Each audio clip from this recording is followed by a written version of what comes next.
우리가 벽이라고 생각했던 것들이 우리가 올라탈 계단이었던 겁니다. 안녕하세요. 브레인셋 전문가 옥상영입니다. 각자의 FW 여정에서 가장 중요한 건 지속적인 고민과 반복적인 훈련이죠. 저는 이것을 사자성어처럼 지고반훈이라고 말합니다. 저는 이 옥상영 채널을 시작하면서 스스로 5단계의 훈련 과정을 스스로 부여했어요. 그래서 그 여정 중에 있고 지금은 2단계 진행 중인데요. 얼마 전에 그 5단계 중에 첫 단계를 마무리했습니다. 바로 1일 1영상 66일을 유지하는 거였는데요. 우리는 다 성장, 성공하고 싶어 합니다. 그래서 새로운 도전, 새로운 활동, 좋은 습관, 성공 습관을 들이려고 새롭게 시작하려고 하는데 그게 유지하는 게 참 쉽지 않죠. 그래서 이번 영상은 제가 1일 1영상 66일을 하면서 느낀 것들을 나누고 싶습니다. 첫 번째로 저를 어렵게 만든 순간 중에 하나는 잘 하려는 마음이에요. 오히려 잘 하려는 마음이 저를 더 힘들게 하는 순간들이 종종 있었습니다. 참 좋은 마음이죠. 잘 하려고 하는 마음은. 그런데 이게 정도가 좀 지나치니까 오히려 스트레스가 되고 심지어 그만두고 싶다는 생각까지 하게 되더라고요. 그래서 저는 이런 고비가 올 때마다 이렇게 넘겼습니다. 그냥 하자. 잘 하려고 하지 말고 그냥 하자. Just do it. 제가 1일 1영상 66일 그렇게 5단계 훈련을 스스로 부여하면서 제가 가장 중요하게 생각한 건 꾸준함이었습니다. 물론 성장을 위한 지속적인 고민도 당연히 같이 가져가지만 그래도 무엇보다 제가 중요하게 생각한 건 꾸준함이었습니다. 그래서 저는 잘 하려는 마음 때문에 오히려 스트레스를 받고 지칠 때마다 오늘은 그냥 하자라고 생각을 했어요. 그런데 신기한 건 이렇게 그냥 하자라고 해서 만들고 업로드했던 영상이 더 좋은 피드백을 받았던 것 같아요. 그래서 또 하나 제가 느낀 건 결국 판단은 대중의 몫이기 때문에 그 과정에서 일어나는 내 내면의 모든 목소리는 의미가 없구나라는 것을 깨닫게 되었습니다. 무엇보다 중요한 건 꾸준함이었습니다.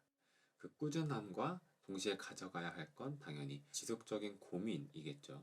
꾸준하게 하다 보면 결과는 저절로 좋아질 거라는 확신이 어느 정도 있었기 때문에 저는 무엇보다 꾸준함을 더 중요하게 생각했던 것 같습니다. 두 번째로 조급함입니다. 기대하는 결과는 있는데 현실이 그렇지 않을 때 조금 조급해지더라고요. 조급하면 오히려 하는 것도 없는데 머리가 아프고 스트레스를 받았던 것 같아요. 저는 이럴 때마다 이렇게 넘겼습니다. 아직 내 신경망 확정이 덜 되었구나. 이건 단순히 저의 생각, 자기 합리화가 아니라 정말 뇌과학, 신경과학적으로 그렇습니다. 그래서 지고반훈이 중요한 거예요. 왜냐하면 이 두 가지를 유지할 때 신경망 확장도 동일한 방향으로 계속 일어나기 때문입니다. 그래서 제가 꾸준함을 1순위로 둔 것도 바로 이 이유 때문이에요. 이때 필요한 건 역시 유지하는 거예요. 조급해진다 싶으면 스스로 이렇게 한번 생각해 보세요. 아, 나의 뇌가 아직 신경망 확장이 덜 되었구나. 이게 정말 지혜로운 방법입니다. 이렇게 생각하고 지고반훈을 유지하시기 바랍니다.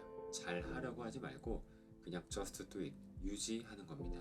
절대 하지 말아야 할 것, 절대 조심해야 될 건 다른 일을 한다거나 그만두는 거예요. 만약에 우리가 하던 일을 그만두고 다른 일을 한다면 그 순간 FW를 위해서 열심히 신경망 확장을 하고 있던 우리의 뇌는 바로 그만둬버립니다. 우리가 옮겨간 일, 방향대로 다시 신경망 확장을 옮겨오게 됩니다. 시간차가 있다는 것을 꼭 기억하셔야 돼요.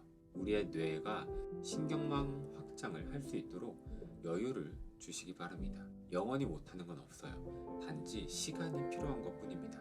만약 나는 조금이라도 더 빨리 내가 원하는 결과를 얻고 싶다 하시는 분들은 여러분이 하고 있는 지금의 활동에 의미와 가치를 더 많이 부여하시기 바랍니다.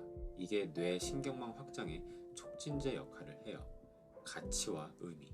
여러분들이 하는 일에 여러분이 얼마나 많은 가치와 의미를 부여하는지가 신경망 확장의 속도를 결정합니다.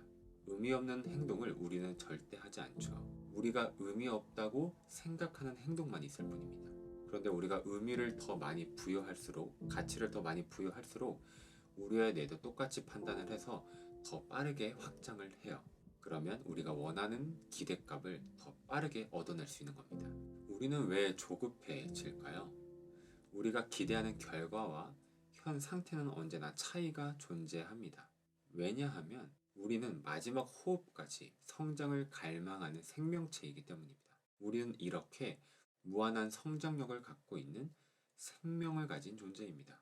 사실 이 차이는 결코 좁힐 수 없습니다. 좁힐 이유도 없고요. 왜냐하면 이 차이가 있기 때문에 우리는 계속 성장할 수 있는 거니까요. 이 차이가 없다면 성장할 수 없을 겁니다. 이 차이는 우리가 기대하는 것에서 만들어지죠. 우리가 기대하기 때문에 성장할 수 있는 겁니다. 그래서 이 차이를 우리를 넘어뜨리는 이유로 여러분들이 생각하실 게 아니라 이 차이를 기대하는 사람이 되셔야 합니다. 만약 여러분이 성장을 원한다면 이 차이는 이제 당연하게 생각하시고 오히려 기대하셔야 되는 거예요. 우리가 벽이라고 생각했던 것들이 우리가 올라탈 계단이었던 겁니다. 차이가 큰 만큼 내가 원하는 기대와 현 상태의 차이가 큰 만큼 우리가 도약할 수 있는 그 범위도 크다는 의미가 됩니다. 하와이 대저택 선배님이 이런 말을 했어요. 할 수 있을 것 같은 목표는 스케줄이지 목표가 아니다. 목표는 누가 들어도 할 수 있을까? 그게 가능하겠어? 라고 의심을 할 만한 게 진정한 목표라고 이야기를 하더라고요. 저의 FW도 그렇습니다. 스케줄이 아니라 목표예요. 그래서 기쁩니다. 제가 그 FW 여정에서 오늘 하루하루를 살고 있어서요. 여러분도 이런 기쁨을 하루하루 살기를 기도합니다.